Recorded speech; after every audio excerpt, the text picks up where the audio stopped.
Calvin Whitfield was 42 years old, and until that Tuesday night, he believed he was coming home to his wife. He was an offshore petroleum engineer, 6 months at a time on a Gulf of Mexico platform, doing the kind of work that paid for the custom-built house in Baton Rouge that he had purchased, deed in his name alone, long before Renee ever walked through its front door. He came home 2 days early. She didn't answer his call, didn't answer his text. So he used his key. Inside his own house sat furniture he didn't choose, wall art he didn't approve, and a stranger's size 12 sneakers parked beside the door like they belonged there. Then a man Calvin had never seen walked down Calvin's staircase, wearing Calvin's guest robe, and extended a hand like he had nothing to worry about. Renee told Calvin to sleep in the guest room. She said it at his own kitchen table. What she didn't know, what neither of them knew, was that Calvin had already started counting. Before we jump into the story, comment where in the world you are watching from and subscribe because tomorrow's story is one you need to hear. The offshore platform hummed with its familiar mechanical rhythm, a sound Calvin had grown accustomed to over his 15 years working the Gulf.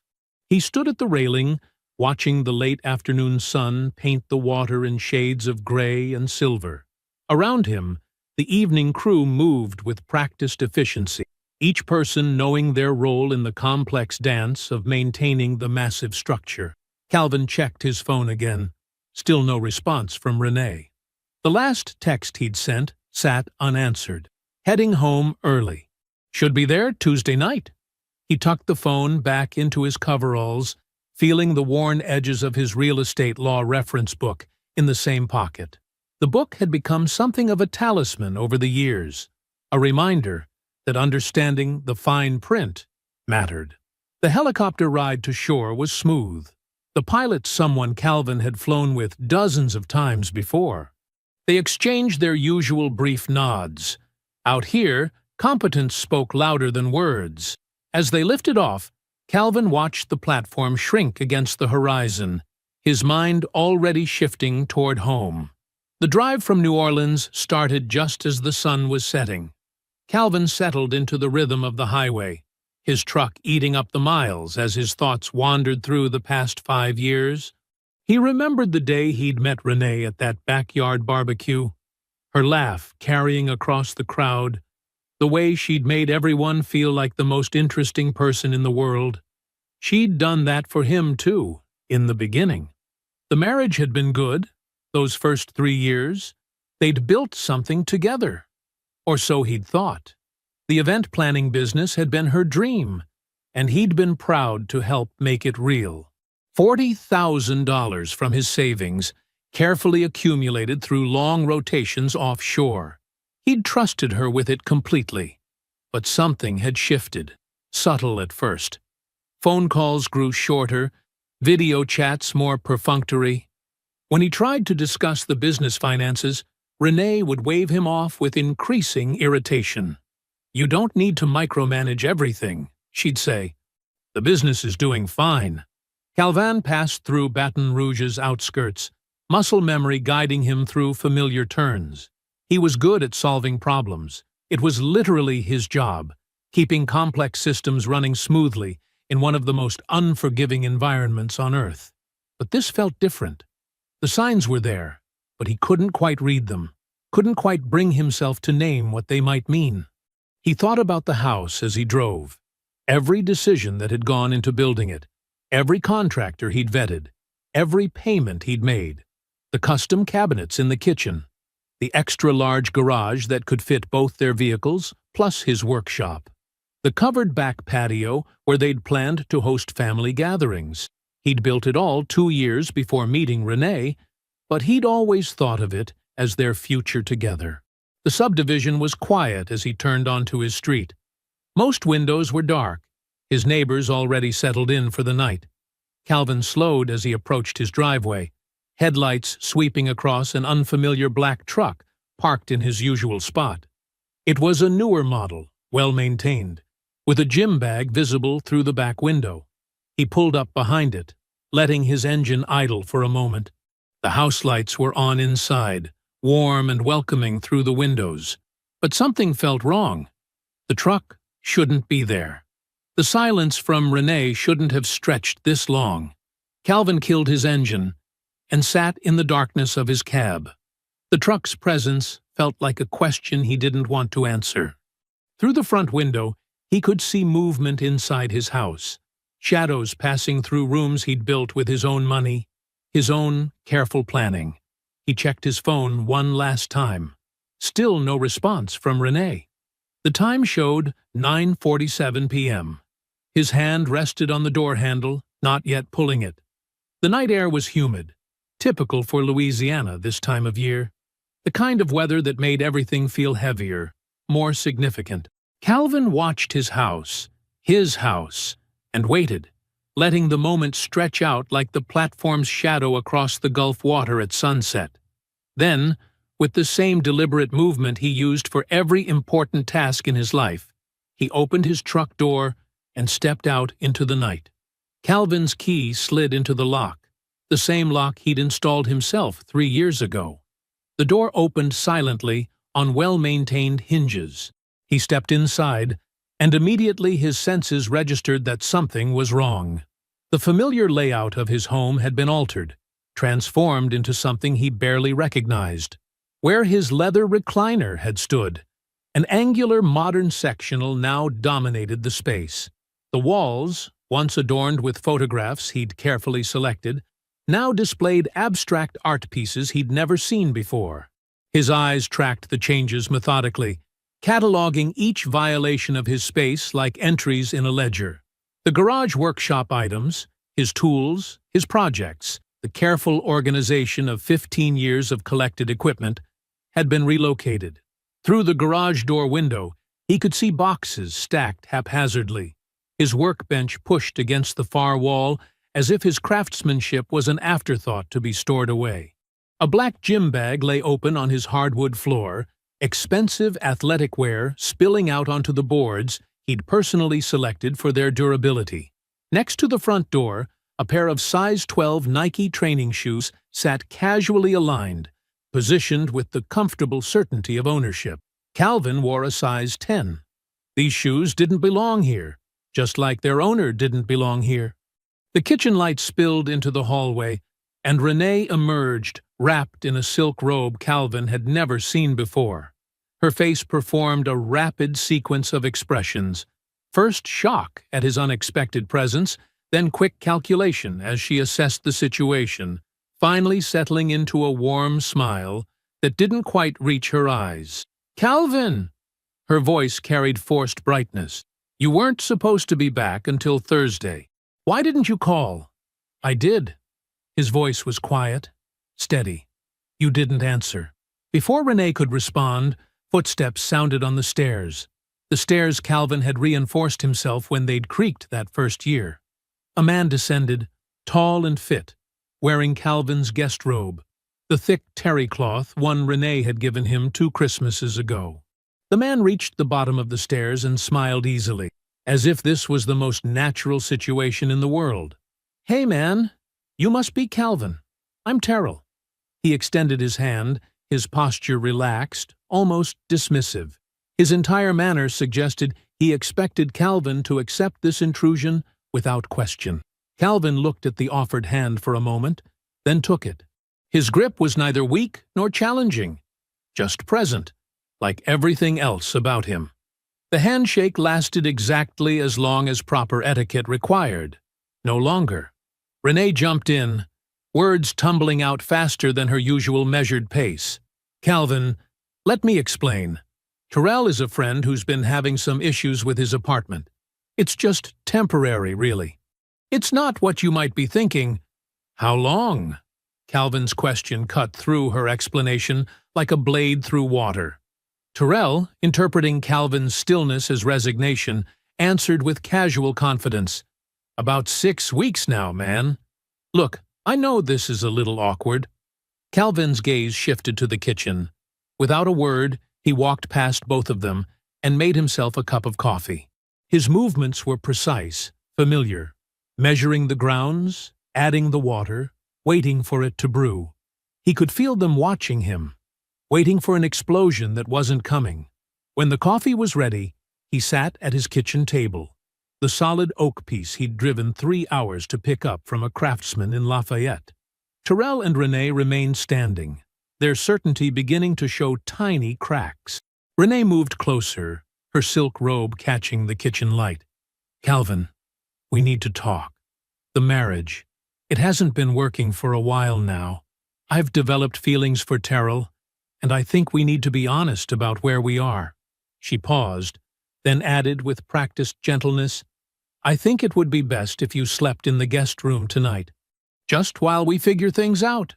She said this in Calvin's house, at Calvin's table, with another man wearing Calvin's robe. The silence stretched out, broken only by the soft tick of the kitchen clock, another item Calvin had carefully selected years ago. He lifted his coffee cup, took a measured sip, and set it down precisely on the coaster. "All right," he said, his voice carrying neither anger nor defeat. He stood, picked up his bag from where he'd set it by the kitchen door, and walked toward the guest room. The door closed behind him with a soft click. Calvin woke at 4:45 a.m., his internal clock still set to offshore platform time. The house was silent except for the soft hum of the central air system he'd installed 2 summers ago. He lay still for a moment in the guest bed, mind clear, then rose without making a sound. His feet carried him soundlessly across the hardwood floors.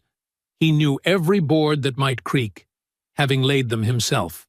The home office door was at the end of the hall, its brass handle catching the faint light from the street lamp outside.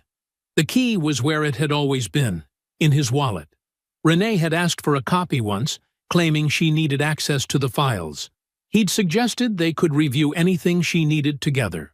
She never asked again. The office smelled of leather and paper, his father's old desk chair, the filing cabinets he'd bought at auction, the neat rows of documents that tracked every major decision of his adult life. Calvin clicked on the small desk lamp, its light carefully angled away from the door's edge. The filing cabinet opened with a whisper of well-oiled metal. His fingers found each document by memory. The deed to the house, filed in a red folder. Mortgage documents showing the refinance he'd done 2 years before meeting Renee. Business incorporation papers for Whitfield and Fontaine events. Records from their joint accounts. He laid them on the desk in precise rows, like pieces on a chessboard. Using his phone, Calvin photographed each document methodically. The flash was off, but he still angled each page to catch the desk lamp's light perfectly. Every detail had to be clear. He could hear his offshore supervisor's voice. "Document everything. The paperwork is your shield."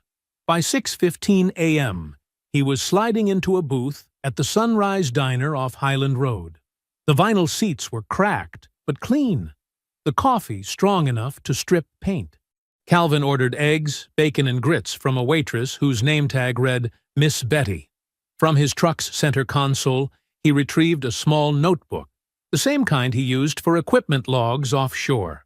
The first call to Patricia Odom went to voicemail, which didn't surprise him. He left a message that was precise and unhurried. "Patricia, this is Calvin Whitfield.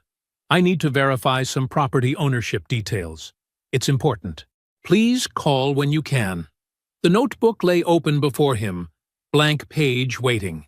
Calvin wrote the date at the top, then began his list in the same careful print he used for technical documentation. Miss Betty brought his breakfast, took one look at his face, and wordlessly topped off his coffee. At 9:47 a.m., Patricia Odom called back. Calvin stepped outside the diner to take it, standing in the morning sun beside his truck. "The house is solely in your name," Patricia confirmed, her voice carrying the dry certainty of decades in real estate law. "You purchased it 2 years before the marriage, refinanced once since then. There was never an amendment to add another owner. And my rights regarding occupancy? As sole owner, you have the right to determine who lives there. Anyone without legal claim or permission is considered—" Patricia paused, then said with careful precision, A trespasser.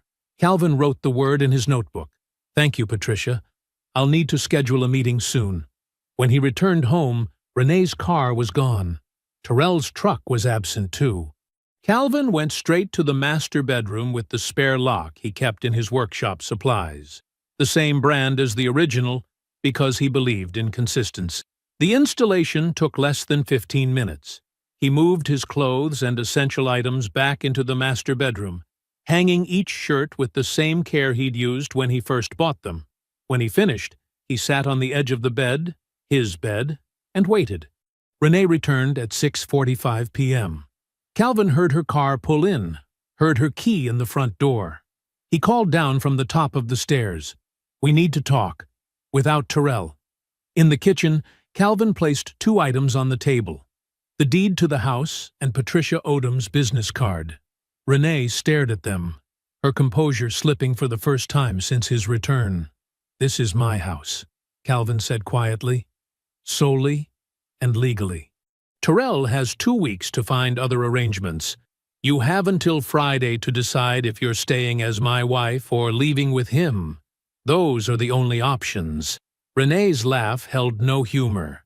You think you can control everything with paperwork? I learned not to rely on anything else. Calvin's voice remained level. Friday, Renee. She pushed back from the table and went upstairs, her footsteps sharp against the stairs. Calvin remained in the living room after the lights were out, sitting in his father's old armchair. Terrell's gym bag lay on the floor like a black hole in the darkness. Calvin opened his notebook, using the faint light from the street to see the page. At the bottom of his list, he wrote a single word: beginning. The morning sun painted sharp rectangles on Calvin's kitchen table as he opened his laptop. Renee's footsteps echoed from upstairs, a rhythmic pacing he chose to ignore. Terrell's truck was gone from the driveway. Temporary retreat or permanent exit. Calvin didn't particularly care which. He typed in the password for the business banking portal of Whitfield and Fontaine Events. The screen filled with numbers, each one a piece of the story he'd funded with $40,000 of careful savings. Calvin had always been deliberate with money. Growing up poor in Baton Rouge taught lessons that stuck. He clicked through to the transaction history, starting 18 months back. His eyes moved methodically down the screen, the same way he checked pressure gauges offshore, looking for patterns, looking for leaks. The first irregularity jumped out immediately: a consulting fee payment to Okafor LLC for $2,800. Calvin opened a new spreadsheet and logged the date, amount, and payee. Then he found another, and another. The pattern emerged with ugly clarity. Regular payments, varying amounts, totaling $34,000 over 18 months. He ran a business registry search. Okafor LLC had been formed 8 months ago, a single-member company with Terrell listed as owner. Systematic, Calvin murmured, the word bitter in his mouth. He kept scrolling. The business credit card statements told their own story. Hotel charges at the Renaissance in Miami, $890 for a 3-night stay. First-class flight upgrades. Restaurant bills from places Calvin had never been invited to. All officially logged as business development expenses, all approved by Renee as managing partner. Calvin's coffee grew cold beside him as he dug deeper. 2 major vendor contracts caught his attention, both canceled within the past year, replaced with new suppliers he'd never heard of. The new contracts carried markups that made no sense for the services described. He saved screenshots of everything, creating a detailed folder with timestamp documentation. The expansion account, meant to fund their growth into larger venues, showed a steady drip of withdrawals disguised as operational expenses. What had started as a healthy 6-figure balance had been hollowed out like a rotting tree, leaving just enough to maintain the appearance of stability. Calvin's phone felt heavy in his hand as he dialed Patricia Odom's number. She answered on the second ring. "I'm looking at some concerning business records," he said quietly, aware of Renee's continued presence upstairs. "Our LLC, There are payments to a company owned by the houseguest I mentioned. Patricia's silence spoke volumes. When she finally responded, her voice carried the weight of 30 years in business law. How much are we talking about? 34,000 in direct payments, more in questionable expenses. Vendor contracts rewritten with suspicious markups. That's misappropriation, Patricia said flatly. You'll need documentation. I can recommend a forensic accountant. I know someone, Calvin interrupted. Gerald Webb. He handles financials for my offshore crew.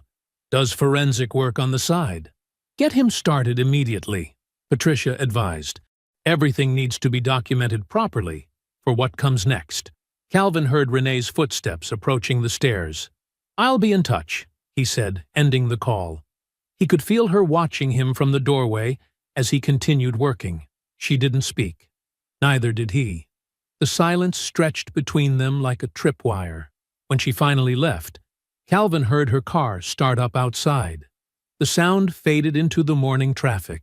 He closed the laptop with a soft click that felt, somehow, final. The notebook was still in his pocket, its pages holding the beginning of his response. He opened it to a fresh page, drew a clean line under yesterday's notes. With the same precise handwriting he used for platform safety logs, he wrote 3 names: Patricia Odom, Philip Achebe, Duane. His finger hovered over Gerald Webb's contact in his phone. Each number he pressed felt like arming a detonator. The line connected. Gerald, it's Calvin Whitfield. I need your professional services, the other kind of accounting. The Friday morning sun filtered through the kitchen windows as Calvin measured coffee grounds into the filter. He heard Renee's footsteps on the stairs, different from her usual morning rhythm, deliberate, paced, like an actor finding their mark. When he turned, she stood in the doorway wearing a cream-colored blouse he recognized from their anniversary dinner last year. Terrell's truck was conspicuously absent from the driveway. The size 12 shoes no longer cluttered the entryway. The gym bag had vanished as if it had never existed. I've been thinking, Renee said, her voice carefully modulated. She'd applied makeup with precision, enough to look polished, but not enough to seem artificial. About everything. About us. Calvin poured water into the coffee maker. The machine gurgled to life. He waited. I made a mistake, she continued, moving to sit at the kitchen table. Her hands clasped together, a gesture he'd seen her use with difficult clients. A terrible mistake. I let things get confused, and I hurt you, and I want to make it right. He noticed she positioned herself where the morning light would catch the tears when they came. The observation settled in his mind without rancor. He'd spent 15 years reading pressure gauges. Watching for warning signs was reflex now. I love you, Renee said, her voice catching perfectly. Right on cue, the first tear traced down her cheek. I know that might be hard to believe right now, but I do. I think we should try couples counseling. I found someone who specializes in rebuilding trust after infidelity. Calvin poured 2 cups of coffee. He set one in front of her, remembering how she took it. Splash of cream, no sugar. A detail that mattered once. I've already told Terrell it's over, she added, wrapping her hands around the mug. Completely over. He's gone back to his apartment. I want to focus on us, on rebuilding. She spoke about healing and second chances, about how sometimes people lose their way but find their way back. Her words were perfect, clearly rehearsed, but perfect. What struck Calvin most was what she didn't say. No questions about his feelings, no acknowledgement of the specific wounds she'd inflicted, no mention of the business or the house or the years he'd spent building both. I'm willing to try, he said finally, his voice level. The relief that flooded her face was genuine. The first real emotion he'd seen since she came downstairs. Really? She reached for his hand across the table. Her fingers were cool against his palm. Would you like some breakfast? He asked, standing. I could make those eggs you like. That would be wonderful, she smiled, settling back in her chair. Victory glowed beneath her carefully maintained composure. Calvin moved around the kitchen with unhurried precision. He didn't mention Gerald Webb combing through the business records. He didn't mention Philip Achebe's assessment of the commercial lease's market value. He didn't mention Patricia Odom's quiet satisfaction when he'd called to update her yesterday. Instead, he asked about her week. He listened as she talked about a potential new client, about her mother's church group, about plans for updating the guest bathroom. Her voice grew more natural with each minute, confidence replacing calculation. The eggs came out perfectly, slightly runny yolks, just how she preferred.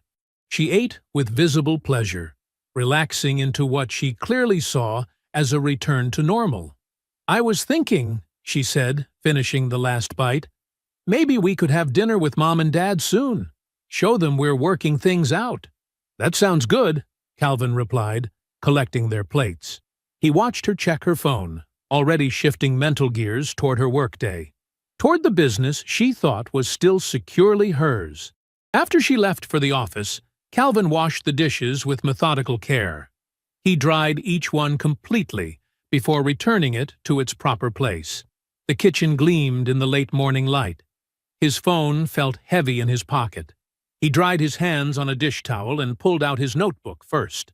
Under yesterday's entry, he wrote in his precise handwriting, "She still thinks she controls the room." Then he texted Gerald Webb, "How soon can you have a preliminary report?" The reply came within the hour. "Give me 10 days. 10 days later, Calvin's kitchen was filled with the gentle hum of his coffee maker as Gerald Webb spread documents across the table. The forensic accountant, a thin man with wire-rimmed glasses who spoke with the precise clarity Calvin recognized from offshore operations, had arrived exactly on time with an accordion folder and a tablet. "I've organized everything by category," Gerald said, laying out the 11-page report with tabs marking different sections. "The executive summary covers the major findings, but you'll want to review the complete documentation." Calvin picked up the summary page. The paper was still warm from Gerald's printer. His eyes moved methodically down the bullet points, the same way he read pressure gauge readings, looking for the numbers that didn't belong.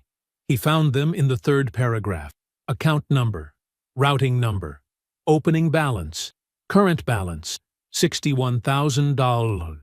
"This account," Calvin said, tapping the page with one finger. "Walk me through it." Gerald pulled up a flow chart on his tablet. It was opened 14 months ago at Gulf Credit Union. Sole account holder, Renee Whitfield. The initial deposit came from the business account, but it wasn't a direct transfer. The money moved through 2 intermediate accounts first.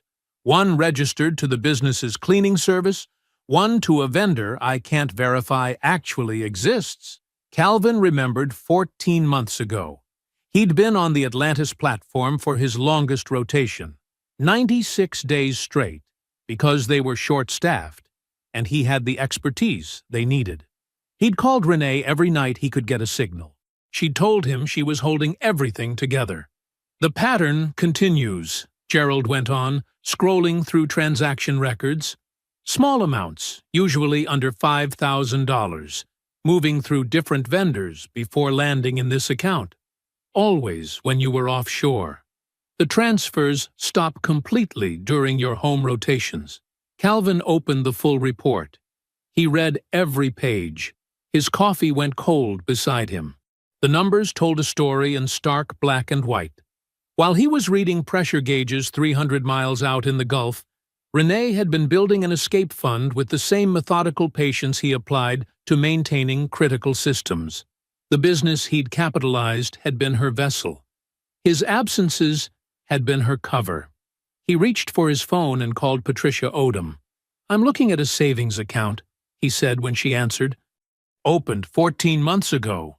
Funded through the business. Currently holds $61,000. What does that tell you?" Patricia's voice was dry as sand. "It tells me someone was planning their exit long before they made their move. Classic preparation pattern. Establish independent finances while maintaining appearance of commitment. The routing through multiple accounts suggests awareness of scrutiny. Would you like me to add this to the civil complaint? Yes, Calvin said. I'll have Gerald send you the full report. After he hung up, Gerald gathered his documents efficiently. I can have a more detailed analysis by Friday if you need it. This is enough, Calvin said. He walked Gerald to the door. Alone in his kitchen, Calvin stood at the window that overlooked the backyard. The grass needed cutting. He'd always handled that during his home rotations, one of the 100 small ways he'd maintained the life they were building, or the life he thought they were building. For one moment, brief as a pressure gauge spike, sharp as a midnight alarm, he felt the full weight of the years he'd spent believing, not in the marriage itself. That pain was still too new to measure. No, this was deeper. This was the slow comprehension that while he was applying his discipline to building something real, Renee had been applying hers to building an illusion. The moment passed. He folded it away like a completed checklist. He picked up his phone again and called his brother. "Sunday dinner," he said when Dwayne answered. "My house." "What time?" "6.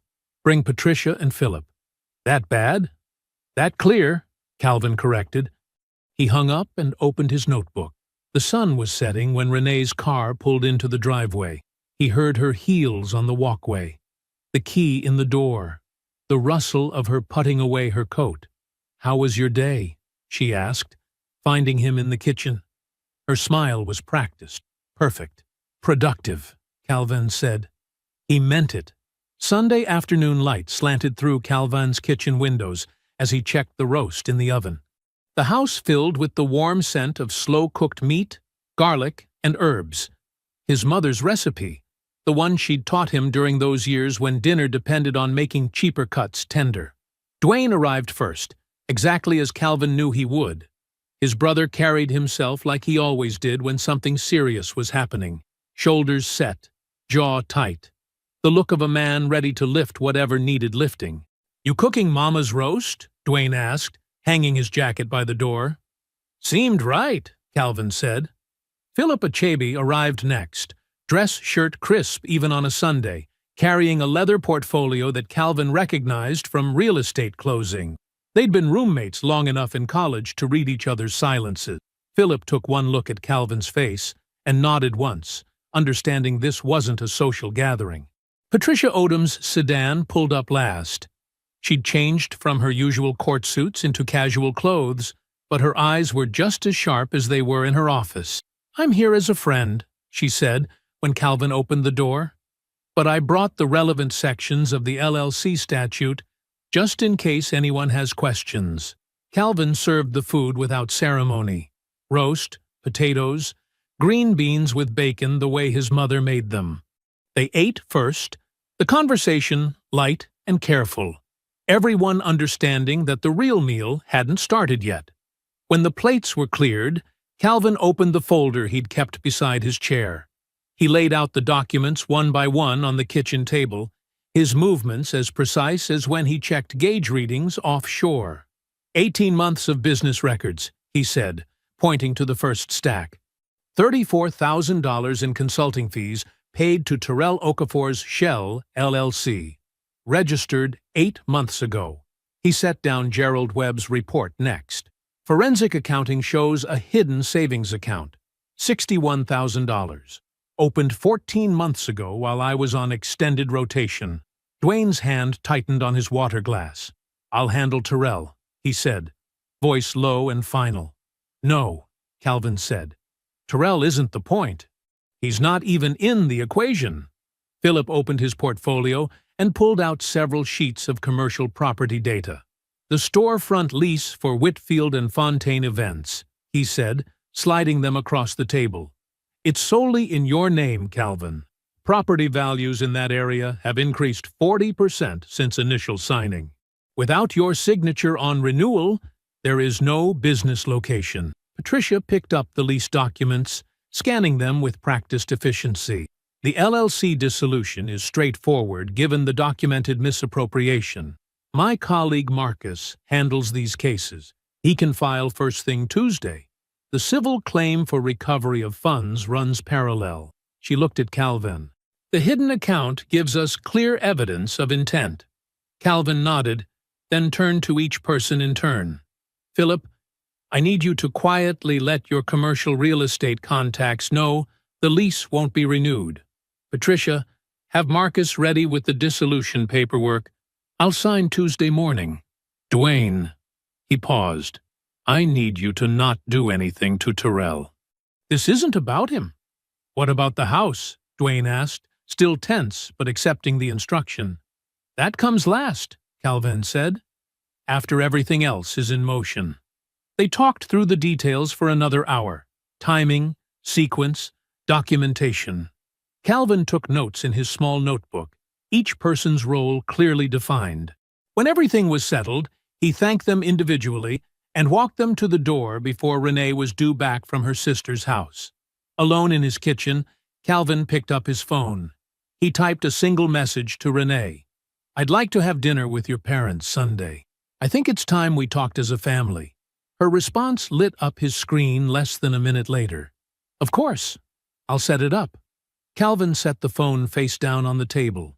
He opened his notebook to a fresh page, uncapped his pen, and began writing. Each step in sequence, each action in its proper order, like planning a complex maintenance operation offshore, where one wrong move could cascade into system failure. The pen moved steadily across the paper. He did not rush a single word. The Fontaine home stood quiet and dignified in the Sunday afternoon light, its brick facade warmed by the late autumn sun. Calvin parked his truck at the curb, straightened his tie, and lifted the manila folder from the passenger seat. Inside, through the living room window, he could see Gloria Fontaine arranging flowers in a vase, the same after-church ritual she'd performed every Sunday for the 5 years he'd been part of this family. He walked up the concrete path, his dress shoes clicking against the familiar steps he'd climbed so many times before. Before he could knock, Gloria opened the door, her face lighting up with genuine warmth. "Calvin," she said, pulling him into a gentle hug. She smelled of church perfume and the coconut hand lotion she always used. "It's so good to see you." Raymond appeared behind her, extending his weathered hand. His handshake was firm and honest, the grip of a man who had spent 30 years sorting mail and believed a handshake meant something. "Son," he said quietly, and Calvin felt the weight of that word.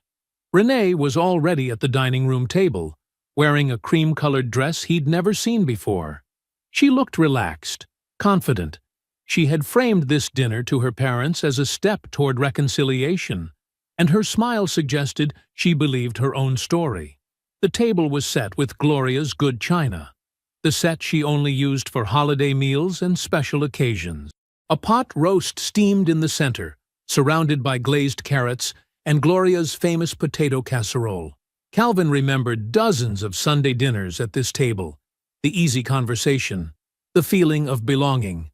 "Let me take that folder," Gloria offered, reaching for it. "I'll hold on to it for now," Calvin said gently. "Thank you." They settled into their usual seats, Gloria and Raymond at the ends, Calvin and Renee across from each other. Grace was said. Food was passed. For 20 minutes they ate and talked about safe things. The weather, Raymond's garden, the church's fall festival plans. Calvin waited until Gloria had finished her first helping, until the initial rush of serving and passing had settled into the quiet rhythm of a family meal. He set his fork down carefully beside his plate. "Gloria," he said, his voice soft but carrying. "Raymond, I need to tell you something, and I need you to hear it from me directly." Gloria's hand paused with her water glass halfway to her lips. Raymond set down his fork. "I love your daughter," Calvin continued, maintaining eye contact with both of them. "I have spent 5 years building something I believed in completely. Recently, I learned that while I was working offshore, pieces of what we built were being taken apart in ways I need you to understand." He opened the folder with steady hands. The first document he laid on the table was the LLC registration for Whitfield and Fontaine events. This is the business I funded with $40,000 of my savings. He placed Gerald Webb's forensic report next to it. This shows $34,000 paid to a shell company registered to Terrell Okafor 8 months ago. Renee's fingers tightened around her napkin, but Calvin kept his focus on her parents.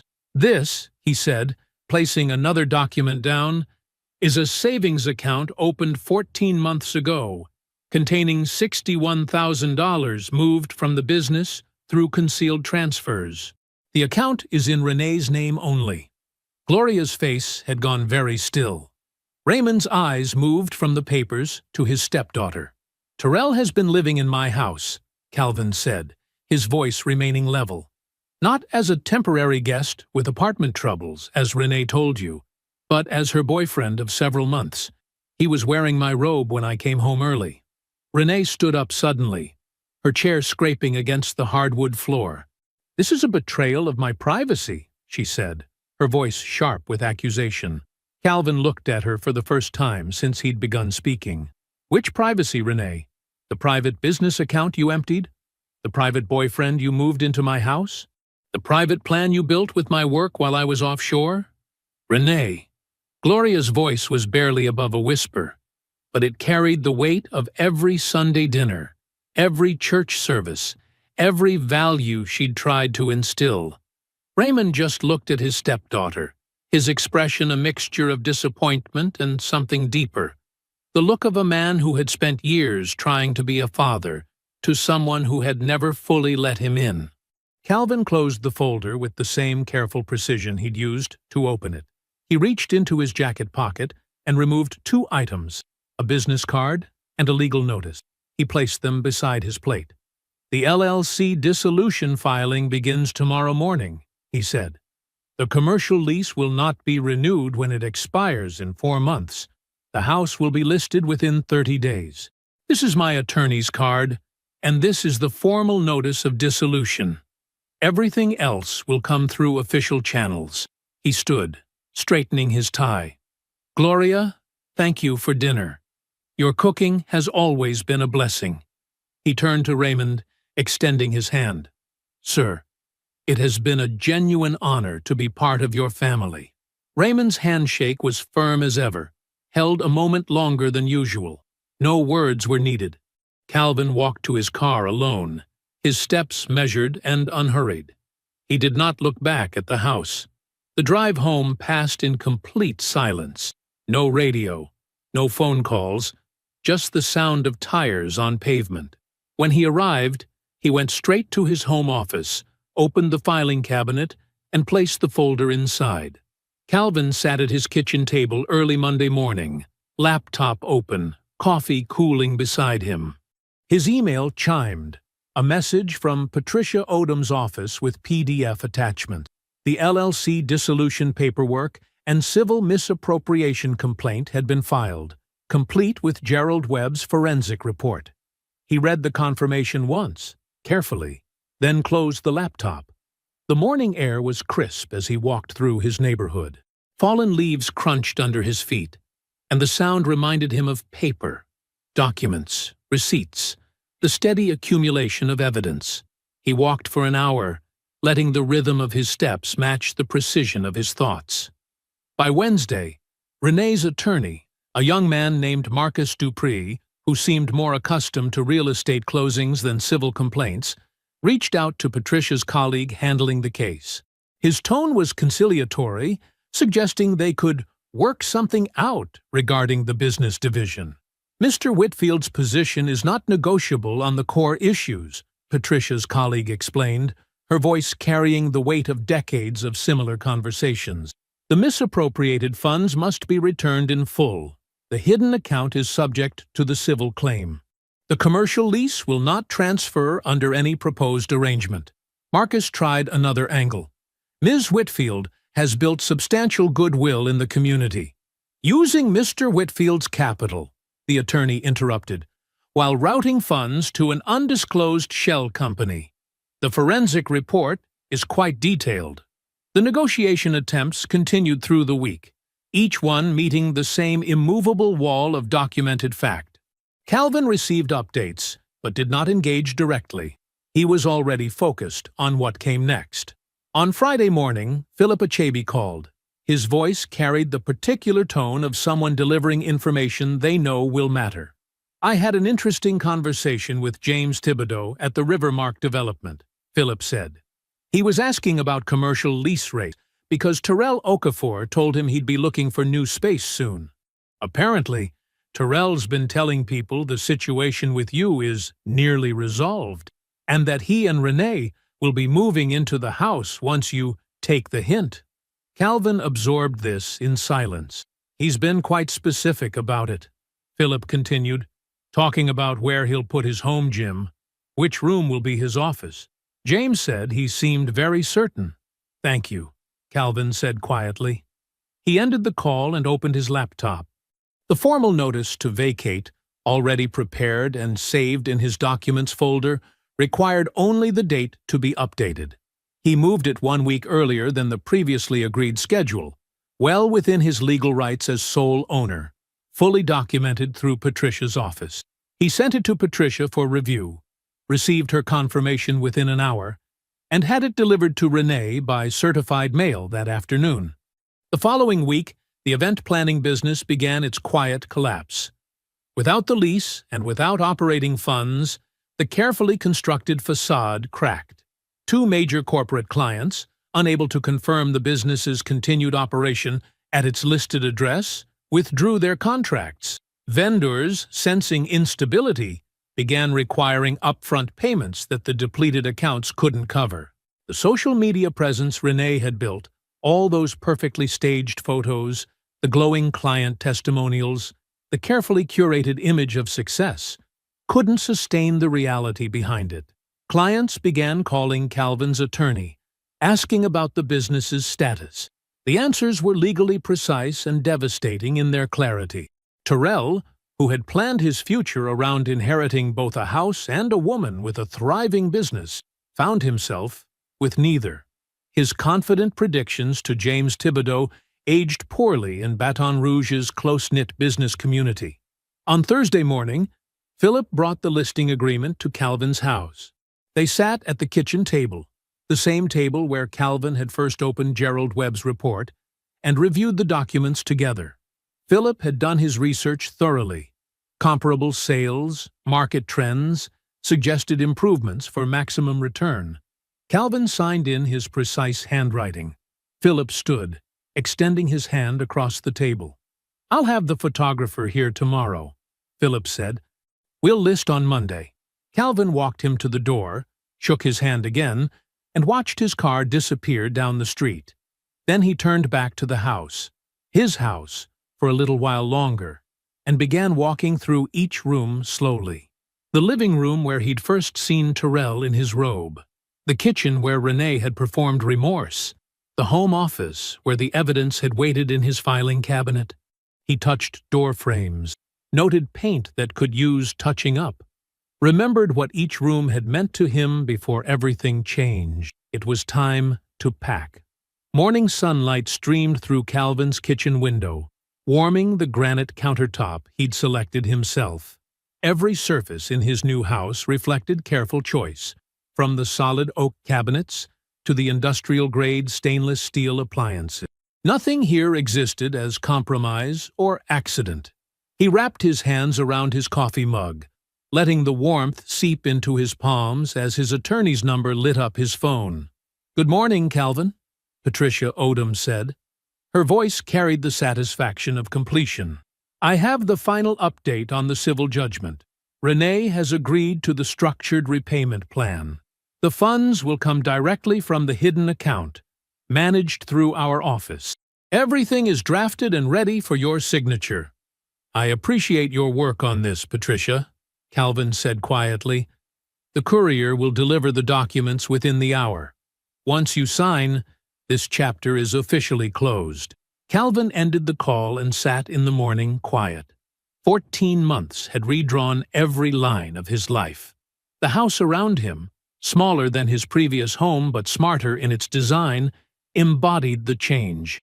Each fixture, each paint color, Each piece of furniture represented a decision he'd made alone, guided by nothing but his own judgment. The doorbell chimed precisely 40 minutes later. Calvin signed the documents at his kitchen table, his handwriting as measured and clear as it had been on every legal paper that dismantled his previous life. He placed the papers in a manila folder, walked to his home office, and filed them away in the cabinet that now held the complete record of consequence and resolution. Standing there, he allowed himself a moment to consider where everyone had landed. Renee was renting a 2-bedroom apartment in a quieter part of town. Not the prestigious address she'd once imagined, but solid ground from which to rebuild. She'd started a smaller event planning operation, working mostly with local church functions and community organizations. The business was modest, but honest, built on her genuine talent rather than other people's resources. Calvin neither celebrated nor mourned this development. It simply was the natural geometry of choices meeting their outcomes. Terrell had moved to Metairie, taken a position at a mid-range gym, and developed a careful way of describing the situation as a misunderstanding when it came up in conversation. His certainty about inheriting Calvin's house had aged into something approaching humility, though Calvin heard through Philip that he still occasionally tried to leverage the story for sympathy in social settings. The house, the one Calvin had built his first future in, had sold for $41,000 over asking price in a competitive market.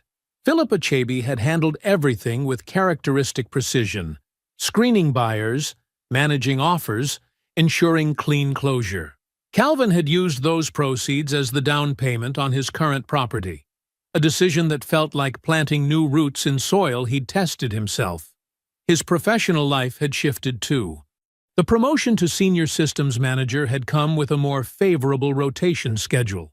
3 weeks offshore, 3 weeks home. The rhythm suited him, balancing the work he genuinely loved with time to build his new life deliberately. And there was Lorraine Duckett. He'd met her through Dwayne's wife at a neighborhood barbecue 4 months ago. A biology teacher with direct eyes and an unhurried way of speaking that matched his own natural pace. She asked questions about his work because she was genuinely interested in systems, not because she was mining for narrative. She had 3 succulents on her classroom windowsill, graded papers at local coffee shops, and had never once asked him to explain his past. When he mentioned his offshore rotation schedule on their second date, she'd nodded and said, "That's a good rhythm for someone who takes their work seriously." It wasn't approval or criticism, just observation, clean and clear. Calvin finished his coffee, feeling the morning sun warm on his shoulders through the kitchen window. He opened the drawer where he kept his notebooks. He still preferred paper for important things, and selected a new one, its pages clean and waiting. The cover was black leather, professional grade, the kind of journal meant to last. He opened to the first page. The paper was smooth under his hand as he uncapped his pen. His writing was steady and sure as he placed one word at the top of the page. I hope you enjoyed that one.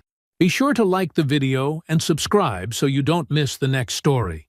I've picked out 2 more for you that I think you'll really like.